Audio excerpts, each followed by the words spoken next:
The bell above the door of the Dawn Diner in the heart of Boston was the persistent soundtrack of Mary Collins's life. It was not a cheerful chime, but rather a tired, metallic clanking that announced the arrival of yet another shivering customer in need of hot coffee, another plate of greasy eggs to carry, and another single-dollar bill for her to slip into the communal tip jar. The diner itself was a faded relic of a bygone era, a perfectly preserved time capsule featuring worn, mustard-colored vinyl booths, a permanently sticky linoleum floor, and a heavy, lingering aroma of burnt coffee beans and frying bacon. For 24-year-old Mary, this humble establishment was simultaneously her daily prison and her only sanctuary against the unforgiving cold of the city. For the past 3 years, working 6 days a week from 5:30 in the morning until 3 in the afternoon, she had flawlessly performed the familiar, exhausting ballet of an experienced waitress. She navigated the impossibly narrow aisles with a grace born of endless repetition, balancing dangerously heavy plates along her forearm, refilling thick ceramic mugs without spilling a single drop, and manufacturing a polite, welcoming smile that often felt just as fragile and cracked as the cheap porcelain dishes she hand-washed every afternoon. Her true passions and her deepest dreams were securely locked away inside a freezing, tiny second-floor apartment just a few blocks down the street, gathering dust on blank canvases she could no longer afford to paint. Art school had long ago morphed into a distant, agonizing memory, hopelessly buried beneath a terrifying mountain of medical bills for her ailing mother and the crushing, relentless weight of her monthly rent in one of the most expensive cities in the United States. Her regular customers consisted of a highly predictable cast of local characters who provided a comforting, if monotonous, rhythm to her chaotic days. There was Frank, the burly construction foreman working on the new high-rise down the block, who always read the sports section of the local newspaper and left exactly a $1 tip, regardless of how much his breakfast cost. There were the 2 gossiping legal secretaries from the corporate law firm across the street, who spent their entire lunch break ruthlessly dissecting their boss's miserable love life over wilted side salads and lukewarm tap water. And then, sitting quietly in the very back of the room, there was Mr. Michael Sterling. Mr. Sterling was entirely different from the rest of the loud, demanding patrons. He was not merely a regular customer in the traditional sense, but rather a permanent fixture, seemingly as much a part of the diner's structural foundation as the buzzing, flickering neon sign hanging outside the fogged front window. Every single morning, at precisely 7:15, he would push open the heavy glass door with considerable effort and slowly shuffle his way to table 4, the secluded corner booth located right next to the drafty back window. He never made eye contact with anyone, always wearing the exact same attire regardless of the harsh New England weather: a severely faded tweed jacket, meticulously ironed but threadbare trousers, and heavily scuffed leather shoes that had clearly seen decades of wear. His face was a complex, fascinating map of deep wrinkles, and his pale, watery blue eyes seemed to look straight through the bustling diner and into a distant, invisible world. He was a barely audible whisper in a remarkably loud and chaotic room, a man who seemed entirely content to fade into the background of a city that constantly demanded to be noticed. The very first time this mysterious elderly man had walked into the establishment, Mary's perpetually stressed boss, a heavy-set, sweaty man named Charlie, had pulled her aside to deliver a stern warning.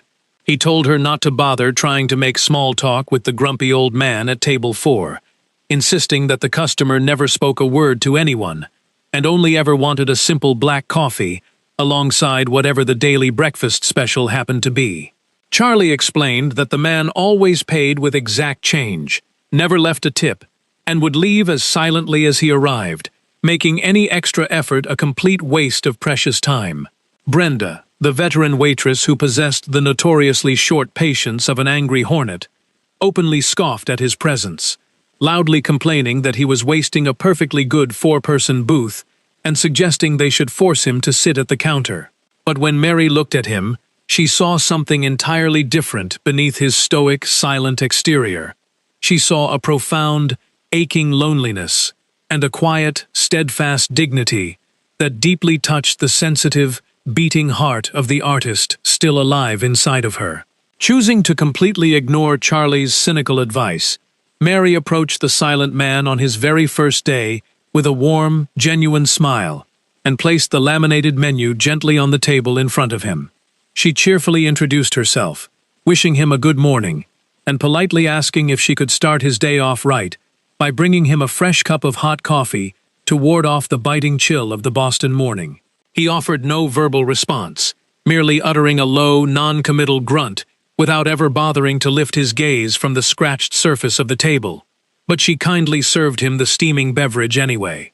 Later, when she brought out the daily special, consisting of a heavy, greasy plate of scrambled eggs and fried sausages, she keenly observed that his frail, aged hands trembled noticeably as he reached across the table to grab the salt shaker. The following day she repeated her cheerful greeting, and the day after that, continuing this completely one-sided ritual for an entire week, consistently meeting his stony silence with unwavering, persistent warmth. Then, on a particularly gloomy Monday morning, approximately 1 month into his silent, daily patronage, Mary noticed him visibly struggling to cut his tough, burnt toast, using one of the diner's notoriously dull butter knives. His knuckles were severely swollen and visibly inflamed with advanced arthritis, making the simple, everyday task an agonizing, frustrating ordeal for the proud older man. Without a second thought, and driven entirely by an instinctual surge of pure empathy, she stepped forward, gently took the knife from his trembling fingers, and softly asked him to allow her to help. She carefully sliced his toast into 4 perfect, easily manageable squares. And for the very first time, Mr. Sterling slowly looked up from his plate, allowing his watery blue eyes to finally meet hers in a moment of profound, unspoken connection. In that fleeting, beautiful second, she saw a distinct flash of genuine surprise, and perhaps even a flicker of deep, silent gratitude, before he gave a short, gruff nod and returned his attention to his meal, cementing a daily ritual that would secretly change both of their lives forever. That fateful Tuesday morning began exactly like any other miserable, gray day in the sprawling city of Boston, with the heavy, humid air thick with the distinct metallic smell of impending rain and the greasy aroma of sizzling bacon. Mary was barely functioning on a mere 4 hours of fragmented sleep, having spent the vast majority of her precious night trapped on the telephone with a remarkably unhelpful nurse from her mother's underfunded residential care facility. They had spent hours arguing over sudden, expensive changes to her mother's crucial medication regimen and the steadily mounting pile of overdue bills that threatened to result in a devastating eviction from the home. She felt the horribly familiar, icy knot of pure financial anxiety tightening violently in the pit of her empty stomach, but she bravely shoved the feeling down, securely pinning her bright, professional waitress smile firmly into place as she tied her faded, stained apron around her waist. The battered clock on the diner wall slowly ticked past 7:15, and then 7:20, yet the worn, mustard-colored vinyl of Table 4 remained completely empty, a glaring, highly unusual absence in her rigidly structured morning routine. Mary nervously glanced at the clock, then stared intensely at the fogged front door, a small, worried crease forming on her forehead as she absent-mindedly wiped down the counter for the 3rd consecutive time. Mr. Sterling was absolutely never late. He was famously, undeniably as reliable as the rising sun, a comforting constant in a chaotic world that otherwise offered her absolutely zero stability or predictability. By the time 7:30 finally rolled around, a cold, creeping trickle of genuine, deep-seated concern began to actively infiltrate her racing thoughts, making her wonder if the frail elderly man had taken a terrible fall or suddenly fallen deathly ill, alone in his apartment. She made a quiet mental note to gently interrogate the other regular customers to see if anyone somehow knew where the isolated man lived, even though she severely doubted a single soul in the establishment knew anything beyond his daily breakfast order.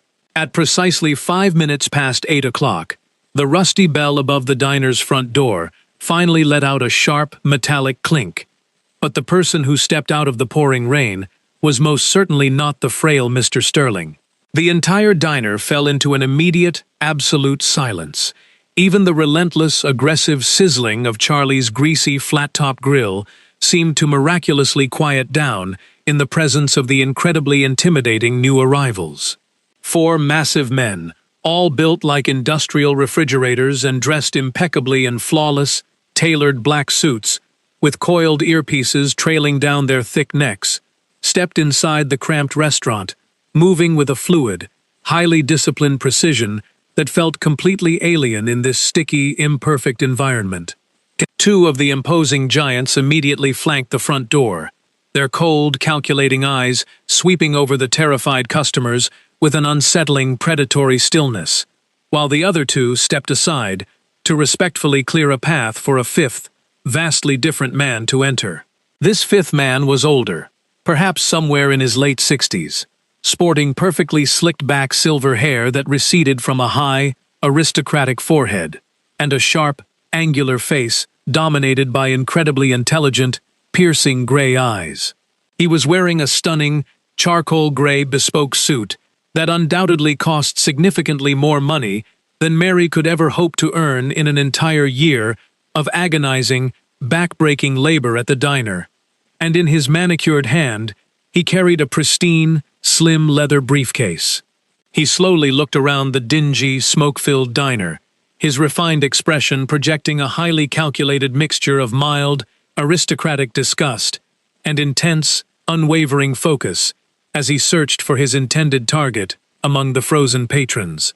Charlie, desperately wiping his greasy hands on his dirty apron, nervously asked if he could help the gentleman, his usual abrasive arrogance completely vanishing in the face of such overwhelming, undeniable wealth and raw, unadulterated power. The sharply dressed man completely ignored Charlie's stammering inquiry, letting his piercing gaze sweep across the silent room until it finally landed directly on Mary, who was standing frozen near the ancient coffee machine with a half-full glass pot trembling in her hand. He walked purposefully straight toward her, his incredibly expensive Italian leather shoes making soft, decisive, muffled sounds against the sticky linoleum floor, while the 2 massive bodyguards followed closely behind, their sheer physical presence seemingly sucking all the breathable oxygen straight out of the cramped room. Stopping just a few feet away from the counter, the man calmly asked if she was Miss Mary Collins, his deep, resonant voice carrying an undeniable, heavy authority that practically demanded immediate, total compliance. Mary's heart hammered violently against her ribs like a trapped bird, and finding her throat completely devoid of moisture, she could only manage a slow, terrified nod, desperately wondering if this sudden nightmare was somehow related to her mother's massive unpaid medical debts. The man offered her a long, highly analytical look, before smoothly introducing himself as Mr. Mitchell, the senior managing partner of the highly prestigious law firm of Sterling, Carter and Mitchell, and the exclusive personal attorney to the late Mr. Michael Sterling. The name hung heavily in the stale, greasy air of the diner, sounding so incredibly formal, so vastly important, that it took Mary a long, confusing moment to finally connect this grand title to the quiet, fragile old man who sat in the drafty corner booth. When Mr. Mitchell gently informed her that Mr. Sterling had passed away peacefully in his sleep the previous night, the glass coffee pot suddenly felt impossibly heavy in Mary's shaking hand, and a massive, completely unexpected wave of pure, crushing sorrow washed over her. She barely knew the man, yet tears violently pricked the back of her eyes as Mr. Mitchell firmly instructed her to gather her belongings immediately, explaining that Mr. Sterling's final will contained a very specific, highly unusual provision that legally required her immediate presence at the official reading. The subsequent ride to the prestigious law firm was a completely silent, deeply surreal journey through the bustling, rain-slicked streets of Boston, leaving Mary feeling as though she had been suddenly abducted by benevolent, wealthy aliens. She sat nervously in the cavernous back seat of the elegant, black Mercedes town car, staring blankly out through the heavily tinted windows at the highly familiar city streets, which now felt incredibly distant, cold, and entirely alien to her current, bizarre reality. The luxurious vehicle was a quiet, insulated oasis of extreme wealth, smelling intoxicatingly of expensive conditioned leather, subtle designer cologne, and premium car polish, shielding her completely from the harsh, noisy reality of the working-class life she had left behind at the diner. Sitting directly across from her, Mr. Mitchell spent the entire duration of the ride meticulously reviewing thick stacks of legal documents retrieved from his pristine briefcase, his aging face locked into an completely unreadable, rigid mask of absolute, unwavering professionalism. The corporate offices of Sterling, Carter, and Mitchell were located on the sprawling penthouse floor of a massive, gleaming glass skyscraper situated in the very heart of Boston's incredibly wealthy financial district, a literal and figurative world away from the gritty, working-class reality of the Dawn Diner. Upon stepping out of the private elevator, Mary was immediately greeted by vast expanses of flawless imported marble floors, towering floor-to-ceiling glass walls, offering breathtaking panoramic views of the stormy city skyline, and remarkably quiet, heavily carpeted corridors lined with museum-quality pieces of modern art. See, wearing her faded, culturally distressed blue jeans and heavily scuffed, cheap canvas sneakers, Mary felt exactly like a frightened, mangy stray cat that had somehow accidentally wandered into a pristine, heavily guarded royal palace. She was quickly escorted by the silent, looming bodyguards into a massive, intimidating boardroom, entirely dominated by an incredibly long, highly polished mahogany conference table that looked like it belonged in the United Nations headquarters rather than a local law firm. Seated impatiently at the far end of the impossibly long table were two exceedingly well-dressed individuals who aggressively radiated a highly toxic, suffocating aura of extreme, unearned privilege and deep, simmering resentment. The younger man appeared to be in his late 20s, sporting aggressively slicked-back dark hair, a flashy, ostentatious designer suit that looked just slightly too tight across the shoulders, and a deeply petulant, arrogant sneer permanently plastered across his handsome face. The elegant woman sitting directly beside him, who Mary accurately presumed to be his mother, was impeccably dressed in a conservative but clearly priceless ensemble, her severely tight face forming a carefully constructed, flawless mask of polite, icy disdain as her manicured fingers drummed furiously against the wood. Mr. Mitchell cleared his throat loudly as they entered the tense room, formally introducing Diane Sterling and her arrogant son Richard Sterling to Mary, whose stomach immediately plummeted as Richard's cruel, sweeping gaze took in her cheap, stained clothing with profound, unconcealed disgust. Richard let out a harsh, cruel laugh, openly mocking the fact that they had been forced to sit and wait for a lowly diner waitress to arrive, loudly proclaiming to his mother that his deceased grandfather had clearly lost his mind in his final pathetic days. Diane offered a sharp, albeit entirely emotionless reprimand to her son, demanding he behave himself, though the freezing, calculating glare she subsequently directed at Mary was equally hostile and deeply unwelcoming, making the poor waitress feel incredibly small and entirely out of place.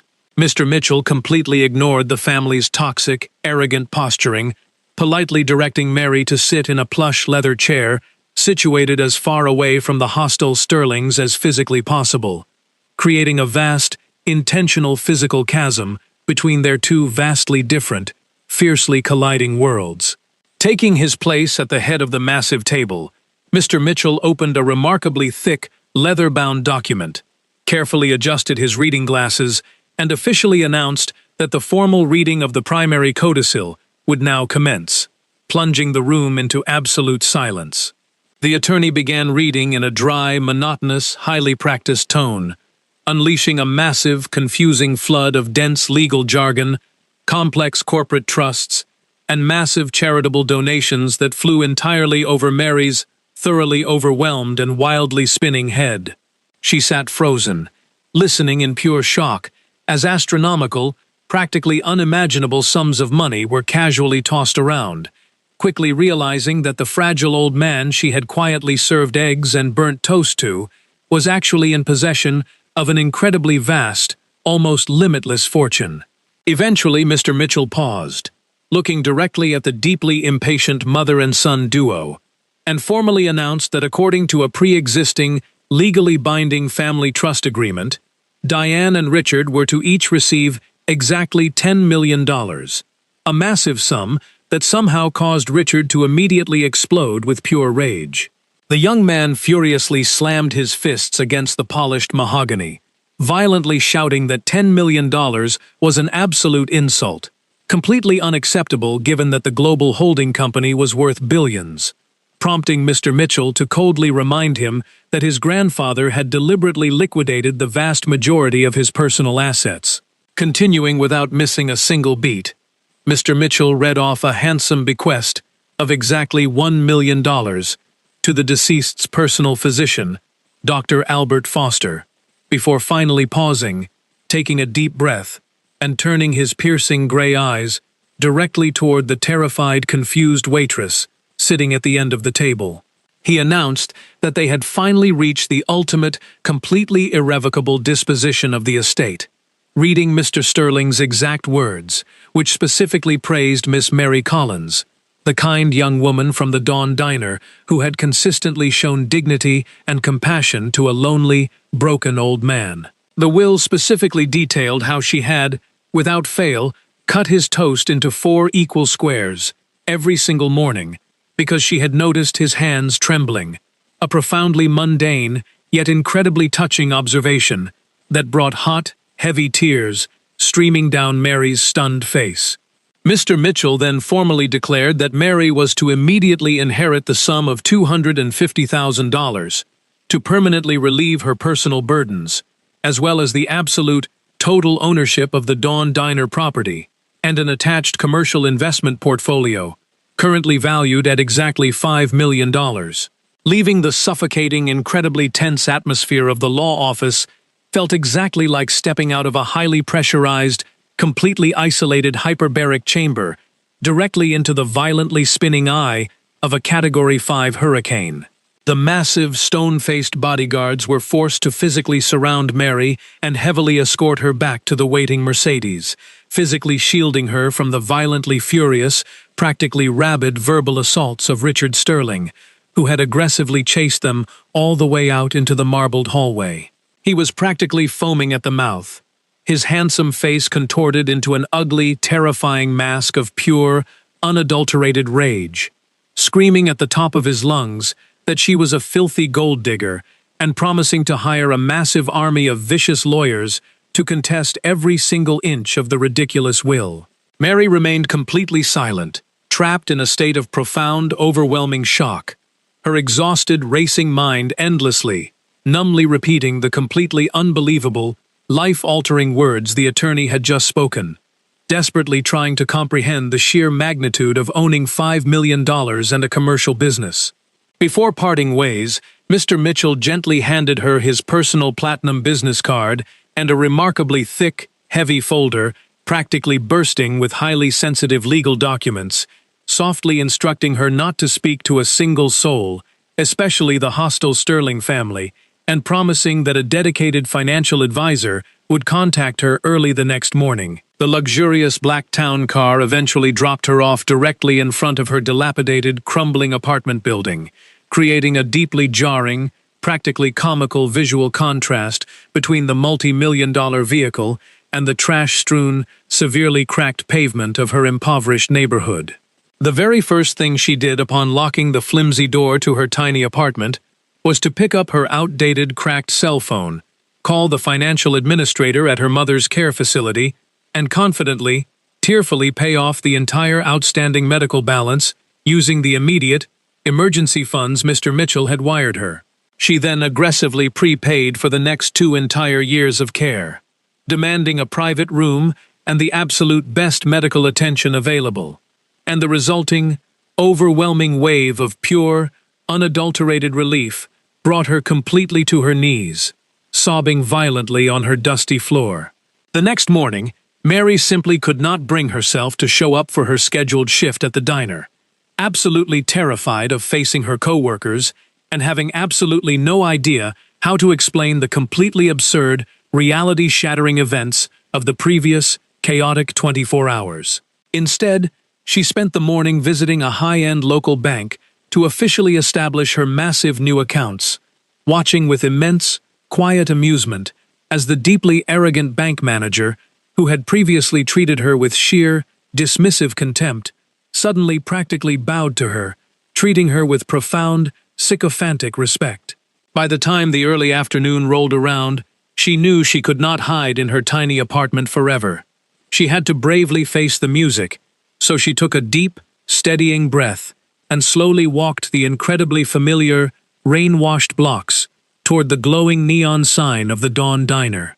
It was the absolute peak of the notoriously chaotic, high-stress lunch rush, but the very moment she pushed open the heavy front door and the rusty bell let out its familiar metallic clink, every single head in the packed room whipped around, and the deafening noise completely vanished. Charlie slowly looked up from his greasy flat-top grill, his favorite battered metal spatula firmly clutched in his sweaty hand, while Brenda, who was precariously balancing a massive, heavy tray loaded with towering burgers, completely froze mid-step, her jaw practically hitting the sticky floor.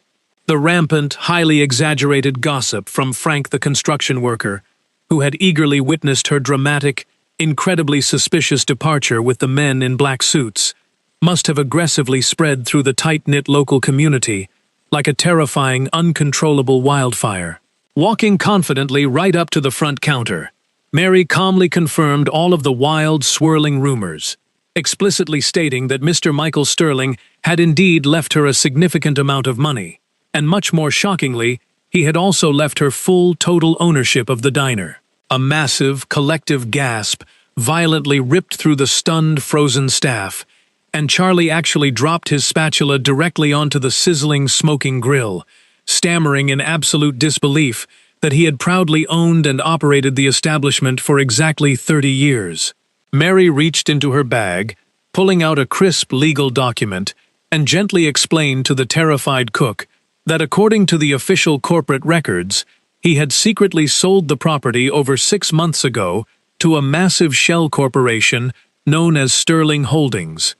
Charlie aggressively sank down onto a wobbly vinyl stool, his sweaty face draining of all color, looking completely and utterly defeated, as he confessed that the mysterious holding company had offered him a massive, absolutely undeniable fortune, leading him to believe the diner would eventually be completely demolished.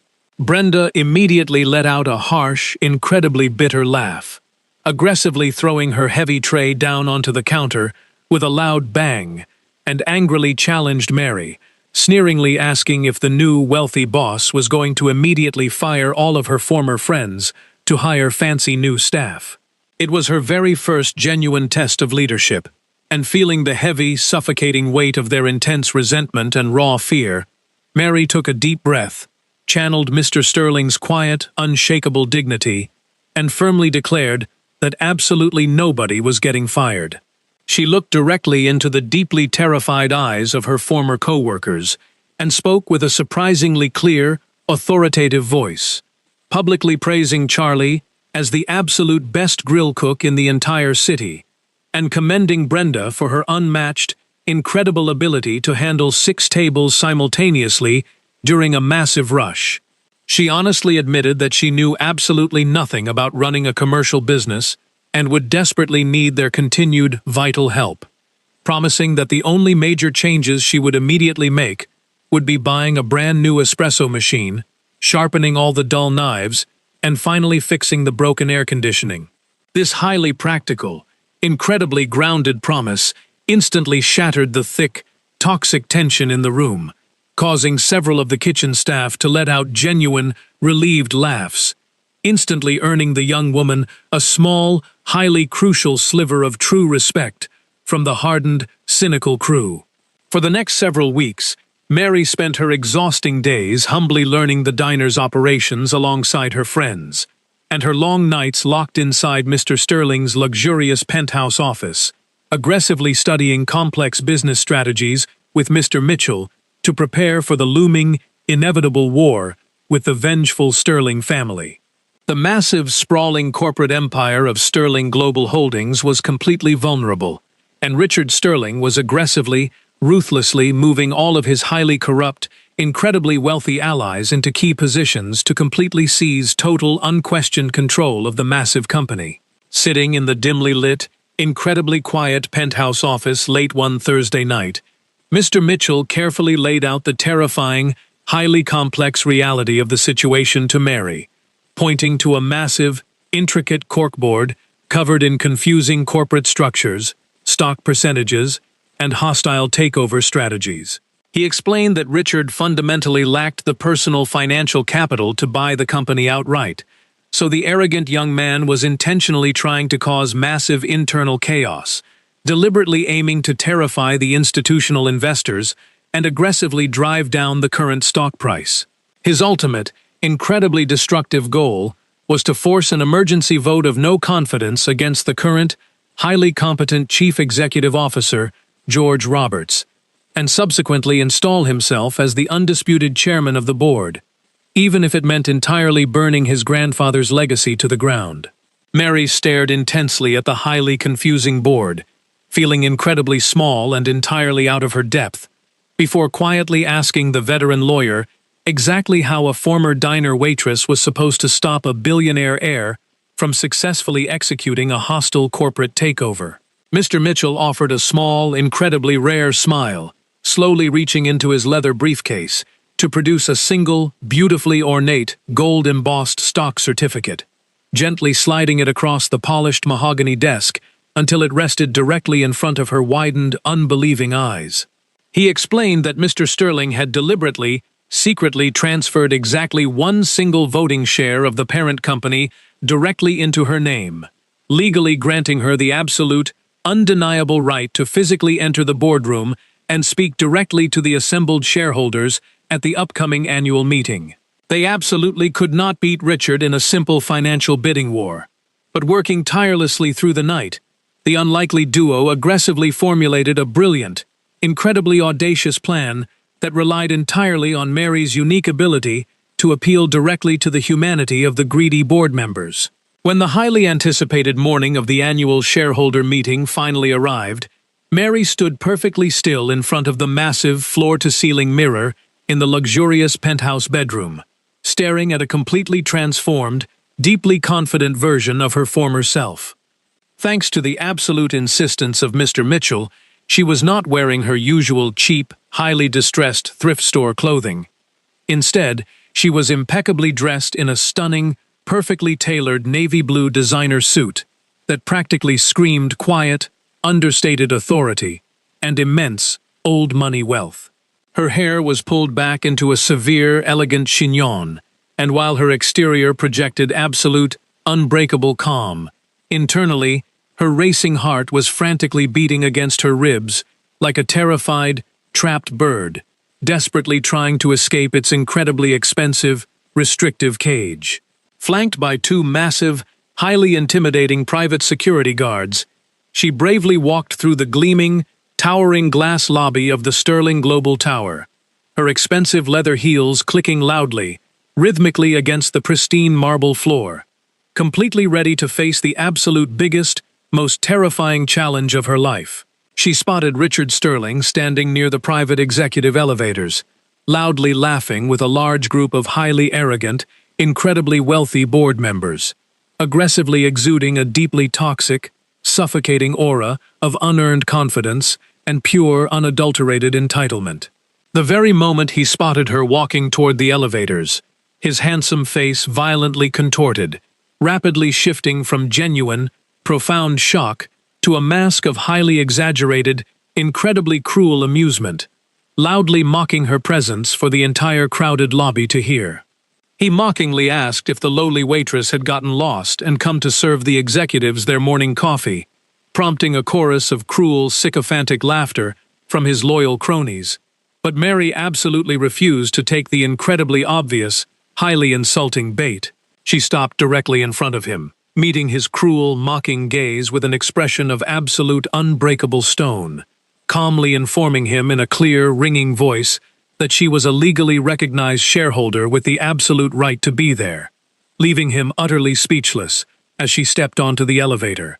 The massive, incredibly intimidating corporate boardroom was a literal amphitheater of immense, suffocating power, completely dominated by an enormous U-shaped mahogany table, filled with aggressive, highly successful men and women wearing incredibly expensive suits and extremely severe, calculating expressions. Several rows of plush velvet chairs positioned directly behind the main table were packed tightly with major institutional investors, highly critical financial analysts, and eager members of the press, creating an atmosphere so incredibly tense and heavy that it was practically suffocating. Guided gently by the reassuring presence of Mr. Mitchell, Mary calmly took a highly prominent seat in the very front row, specifically reserved for vocal shareholders, instantly feeling hundreds of highly critical, questioning eyes burning fiercely into the back of her neck. The meeting officially commenced with a series of incredibly dry, remarkably boring financial presentations and tedious quarterly reports, and Mary forced herself to sit perfectly still, listening intently with her trembling hands tightly clasped together in her lap to hide her overwhelming nerves. Finally, the current chairman officially opened the floor for new corporate business, and Richard Sterling immediately leaped to his feet, instantly proving himself to be a highly natural, incredibly charismatic public speaker as he passionately addressed the massive, utterly silent room.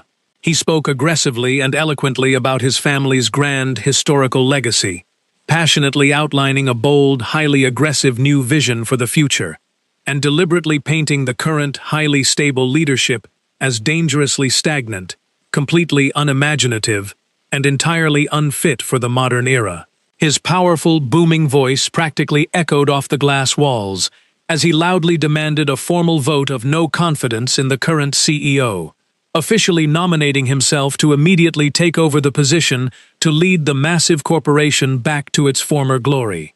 As murmurs of strong, undeniable support rippled through the massive room, the chairman slowly looked around, asking if any other shareholder wished to speak on the incredibly serious motion before proceeding to the final vote, setting the stage for Mary's ultimate, highly anticipated move.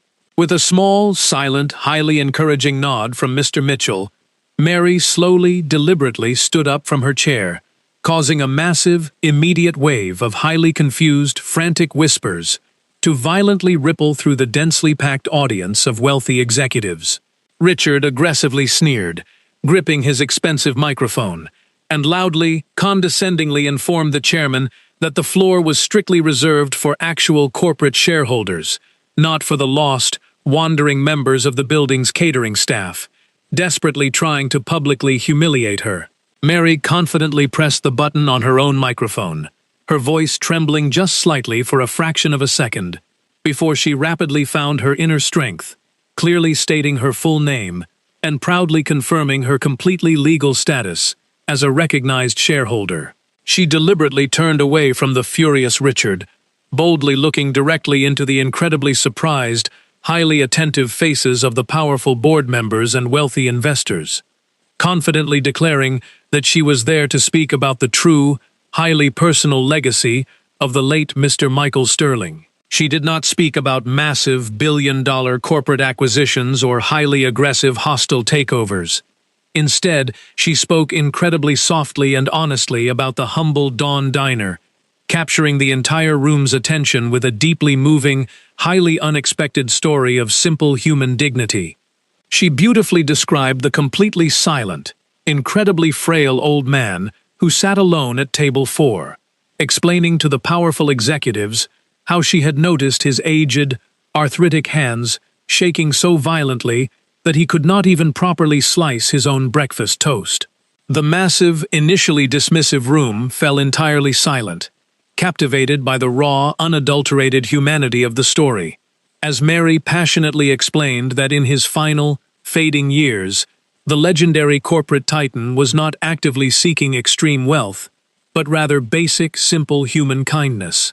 She masterfully painted a deeply intimate, highly vulnerable portrait of a lonely man who had possessed absolute, total power over billions of dollars, yet found his only true, genuine peace in the quiet, completely unrecognized compassion of a struggling, exhausted waitress. Suddenly shifting her tone to one of absolute, unyielding authority, she violently turned her attention back to the deeply enraged Richard, publicly challenging his highly aggressive, so-called bold vision for the future of the massive corporation by utilizing the undeniable, documented truth. With Mr. Mitchell simultaneously distributing thick, undeniable folders of hard evidence to the board, Mary loudly, flawlessly exposed Richard's highly reckless, disastrous financial history, directly citing Mr. Sterling's incredibly private, handwritten journals that she now legally possessed. She boldly revealed to the completely shocked room that Richard's vaunted vision had previously resulted in a massive, catastrophic loss of exactly $30 million in a completely failed technology venture, and that his grandfather had been secretly forced to pay over $2 million to settle his disgusting gambling debts. She read directly from the late founder's own diary, quoting his exact, devastating words that his grandson possessed the blind ambition of a king, but the pathetic, reckless judgment of a fool, effectively destroying Richard's entire, carefully constructed public credibility in a matter of seconds. Mary refused to attack Richard directly, and instead praised George Roberts for his caution, stability, and loyalty, connecting his leadership to Mr. Sterling's final wishes. She proposed creating the Sterling Legacy Foundation, funded by 10% of the company's annual profits, to support small businesses and provide scholarships for the underprivileged. She offered to lead the foundation without pay to preserve the founder's true vision. After a moment of silence, the board erupted into applause, with investors, analysts, and even Richard's supporters moved by her strategy. Richard was left defeated, as his hostile takeover attempt was overwhelmingly rejected, while Mary's proposal was unanimously approved. Months later, the Dawn Diner was renovated, though the old table where Mary once showed kindness remained preserved as a symbol of the past. Mary balanced running the successful restaurant with directing the foundation, proving that true wealth is not measured by money or power, but by the positive impact we create. Her journey showed that a simple act of compassion can change lives, and that genuine human connection is the one treasure money can never buy.